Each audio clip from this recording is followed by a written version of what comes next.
Steph, Brandon, Scoopy Robinson, Valley Sports. I know everyone on Twitter, at least, was talking about the three-point drought for you, but I feel like you got the win, and that was so important. For you, does it bother you, I guess, about the shooting tonight, and how can you get better going into Game 6?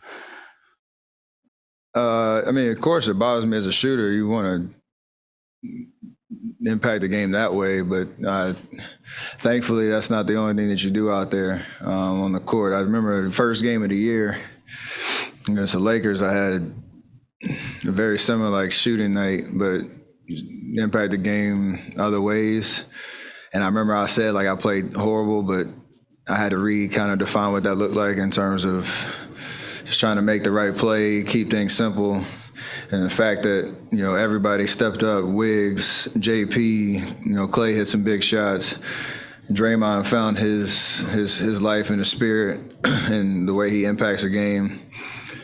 We could withstand going 9 for 40 as a team and me 0 for 9 and still come away with the win. So obviously, track record says, we'll shoot the ball better next game. And looking forward to that bounce back. Davide in the back. Hi, Steph. Davide Chinellato with the Gazzetta in Italy. I have two for you. One is about your T-shirt. I can read the final part. Aisha Curry can cook. Can you tell me the backstory of that? You got to ask around the room and ask Twitter. Yeah, absolutely. The other one is about you guys being one win away from another championship. Being there, done that. How much is the excitement of going to Boston, as Clay said, and how much is we still need a win to finish the mission? I think, the fact that we have an opportunity, to win one more game and accomplish the task it's exciting. We know it's not going to be easy. We know that building it's a different environment. We had a great win in Game 4, had some solid moments in Game 3, but couldn't get it done. So we understand what we need to do. It's just about going out and executing, trying to bottle up your emotions, knowing how hard a closeout game is. We've had opportunities in prior series to, that first time to try to close the series out and, struggled a little bit, but I think our energy and especially these last 2 games has been amazing on both ends of the floor. And that's all you want is an opportunity to, play hopefully the best game of the year. Doesn't have to be perfect, but play the best game of the year in terms of our intensity, focus, execution, and knowing what one more win means. So you can talk about it, you can embrace it, embrace the challenge. A lot of guys in our locker room have been here before, but just got to go do it. Vince up front. Vince Goodwill, Yahoo Sports. Steph, when you get to Game 5 of the finals, how much of this becomes a slog and a struggle as opposed to a free-flowing, free-willing type of game? And late in the fourth quarter or midway through the fourth quarter, could you see them unraveling a little bit, losing their poise and composure? I think at this stage, 2 physical teams, 2 great defensive teams. There's a lot of adjustments from game to game. The deeper you go into the series, you just know each other so well. Things become a little harder on both sides. I feel like you embrace the fact that even if it's not pretty, you can still win the game, and that's all that matters. And there are, a lot of guys, like I said, you could point at that made an impact in those moments during the game where we really grabbed momentum and responded to their runs and all that type of stuff. Yeah, it may not be the most free-flowing situation, the prettiest, high-level skill out there, but it's just grinding it out, and that's what finals is all about. Tim on the right. Steph, so much of what you guys have accomplished has been about being your best in the best moments, most significant moments, the toughest moments. How impressed are you just to see Wiggins take it even another level up in these playoff games? And even as this series gets deeper, he's only getting better. He's embracing the challenge of consistency and what he's capable of doing on both ends of the floor, and the fact that there's opportunity for him to do what he's doing, like because of the way that we play, because of the way that we've embraced him from day one. Try to paint a picture of what his skill set can do for us, to reach the highest level. So, and I think at the bottom line is he's just having fun playing basketball. That's the biggest thing. Everything he's been through in his career, all the talk about him as a number one guy, number two guy, number one pick, all that type of stuff. Like, I'm sure he's enjoying this more than anything else he's experienced in this league, and that's kind of what it's all about. Janie on the left. Hi, Steph. Janie McCauley, AP. You and Draymond and Clay now have 20 finals wins together, and that's the second most since 1970 when Kareem, Magic, and Michael Cooper, they have 22. And that's, is that pretty remarkable to you when you think about that number, and just what does it say about what you three have done together? I think the way you ask the question speaks and contextualizes it very well in terms of how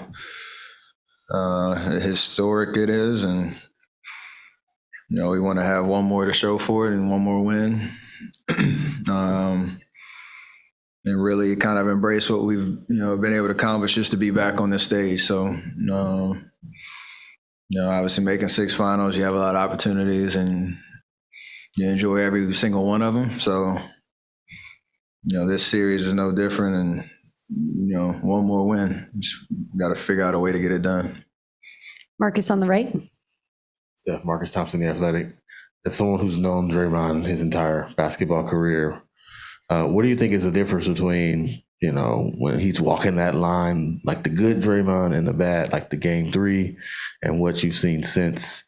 Like what kind of defines those differences as you've watched him grow over the years? And just being able to adapt and show his basketball IQ. Like, I think from when he first showed up on the scene, the talking point was, you don't have to look at the stat sheet. You just know he's in the right place at the right time. He makes winning plays. He impacts winning. He's a winner. All those sound bites.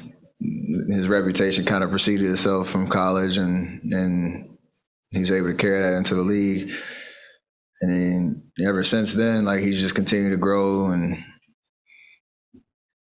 elevate his game and his skill set, obviously with his defensive, mentality and identity.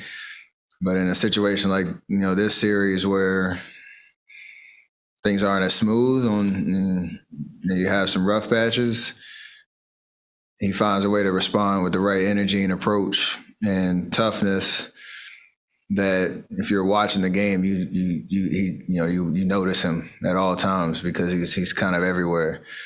And we need that grit. We're not in the finals without him playing at such a high level all year long. The first 3 series, and we all have been in the situation where you don't necessarily meet your standard of every game, but you keep coming back and finding ways to help the team win, and that's why we've had so much success. Me, him, Clay, Andre, all those guys that know how to do this. Mark in the middle. Steph, Mark McDade, NBA.com. Amidst your abnormal shooting night tonight, how do you determine through the course of the game, now is the time to try to lean on other parts of the game to make an impact? Now is the time to rely on your teammates, or now's the time to try to knock some shots? How do you kind of navigate those things?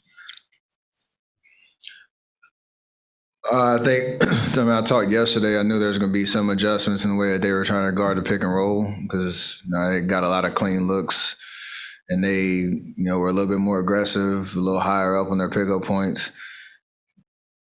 So I didn't get as many attempts up. Obviously, I didn't make any, but the rest of the time, it's just using that aggression against them, getting into the paint.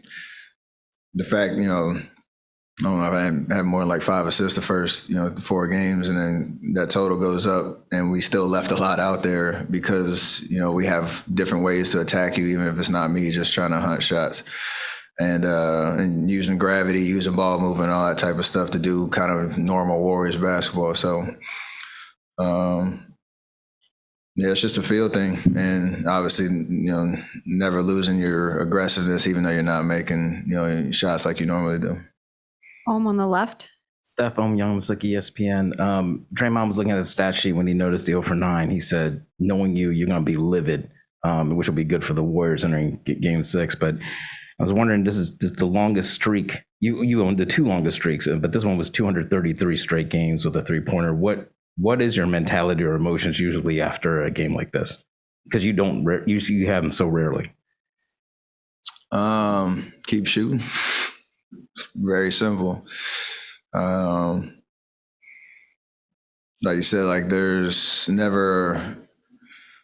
I'm not afraid to go 0 for whatever, because I'm gonna keep shooting and taking shots that you normally feel like you can make, and I've responded well. When I've had games like that from the 3-point line, but I don't think I've ever been happier after 0 for whatever type of night, just knowing the context of the game, the other ways you try to impact the game, and the fact that, you had 4 guys step up in meaningful ways to help us win offensively. So all that stuff matters. There's a fire burning that I want to make shots, but the rest of it is just about how you win a game. And we did that. Last few for Steph. We'll go to the back middle. Robert Littell, BSO. Steph, you had, like you just talked about, you had 8 assists right here. You had 8 assists. You shot from 2, 7 from 13. And Steve Kerr was in here earlier and said your defense was excellent. Do you feel sometimes like your all-around game is not appreciated when the threes are not falling? And how much pride do you take in the fact that, you are the greatest shooter of all time, but you have an all-around game that's not just shooting threes? I know that's the thing people notice at first and consistently is how well I shoot the ball, where I shoot my shots, that flair. But I can't control the narratives that however people talk about the game. When you watch the game, it's not just about that. You respond to how the teams, are guarding you, defending you, and the way that we try to create good shots. And I know I have a huge part in that. And usually good things happen whether I'm making or missing shots. So there's a lot of confidence knowing you don't really have to force it too much in certain situations. Sometimes you do, but like you said, the rest of the game has to show up so that you can still make an impact and still draw enough attention offensively, even if you're not making shots. And I do take pride in that, consistently. Anthony on the left. You guys lost a lot of your size and your wing defense from the dynasty days. As you guys continue to, I guess, reconfigure the roster over the last few seasons, did you doubt, were there times you doubted whether you guys could have a championship level playoff defense? Not really. I think there's enough versatility to kind of, mix and match lineups and still maintain a strong identity, obviously following Draymond's lead on that front.